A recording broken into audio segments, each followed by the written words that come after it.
In the hearts of the city, tucked away from the clamor of busy streets, there's a place called the Blue Moon Bar.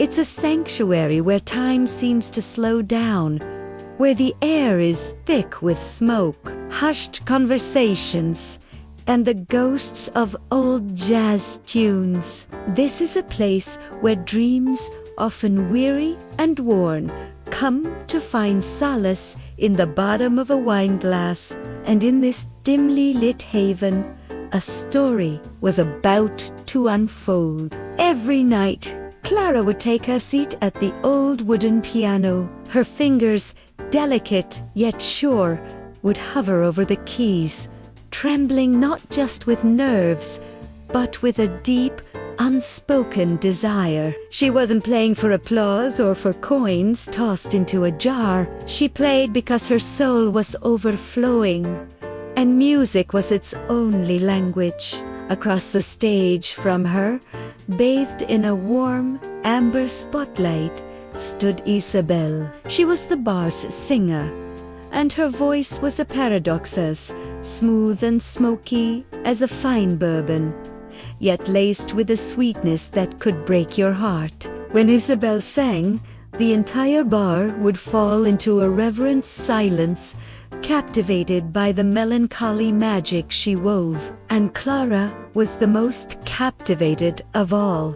When Isabel's voice wrapped around the lyrics of Summertime, Clara's gaze would trace the curve of her lips, mesmerized by the soft intake of breath between each verse. To the rest of the world, it was just a performance. But between them, something else was happening. An invisible current, a silent, electric hum that vibrated with every chord Clara played and every note Isabel sang. Isabel felt it too. It was impossible to ignore. Every time she'd turn and her eyes would meet those brilliant green ones behind the piano, her voice would waver, becoming more vulnerable, more raw, more honest. For weeks, this silent conversation continued. A shy smile exchanged across the room, a glance that lingered just a second too long. Jazz became their secret language, a confession disguised in complex chords and soulful melodies. They spoke volumes without ever saying a word. Then came a Saturday night. The Blue Moon was packed, the energy buzzing, a sea of faces lost in the music. Isabel approached the microphone, a small, knowing smile playing on her lips. She took a breath, and the crowd quieted. "This next song," she announced, her voice soft but clear, "is for someone who makes my heart play in treble clef." Clara's breath caught in her throat. The world around her seemed to dissolve. The clinking glasses, the low murmur of the crowd, it all faded into a distant hum. And then Isabel began to sing "The Look of Love." Each lyric was a gentle caress, a whispered promise. It was as if the song was written just for her, for the quiet pianist in the corner, who watched with her heart wide open. When the final note faded into the smoky air, a profound silence hung for a moment before the applause began. Isabel lowered her gaze, suddenly shy, her composure momentarily lost. But Clara was already moving. She stood up from the piano bench and began to walk towards the stage, her steps slow and deliberate. She moved with the certainty of someone who had decided they would no longer hide, no longer live in the quiet spaces between the notes. The applause grew louder, but Clara and Isabel were deaf to it. They were in their own world. Clara ascended the few steps to the stage, closing the distance between them. Face to face with the phantom melody still dancing in the air, she whispered, her voice barely audible, but filled with a world of meaning.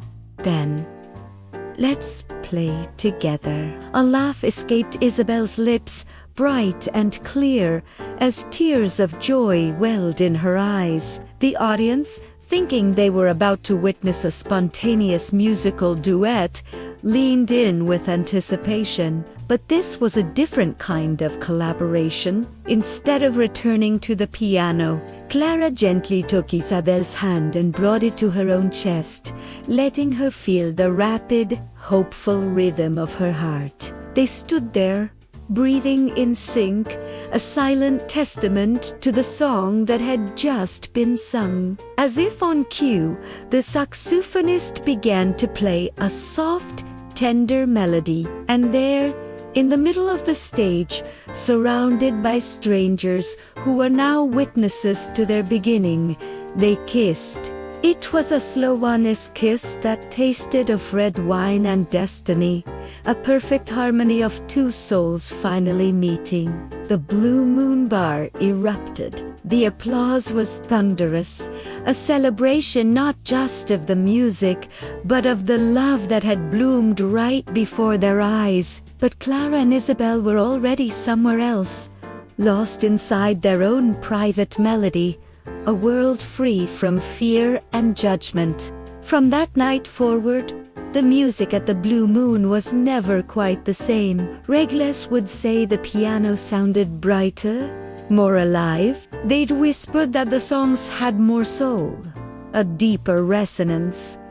They couldn't explain it, but they could feel it, and all you had to do was watch Clara and Isabel on stage together to understand. Their story was proof that love can have a rhythm all its own, sometimes as bold and vibrant as jazz. Because when two souls find each other between the notes and sighs, in the space where music and emotion become one, nothing ever sounds the same again. Thank you so much for joining me on this journey into the Blue Moon Bar. If you enjoyed this story, please give this video a like and don't forget to subscribe for more tales from the heart. See you next time.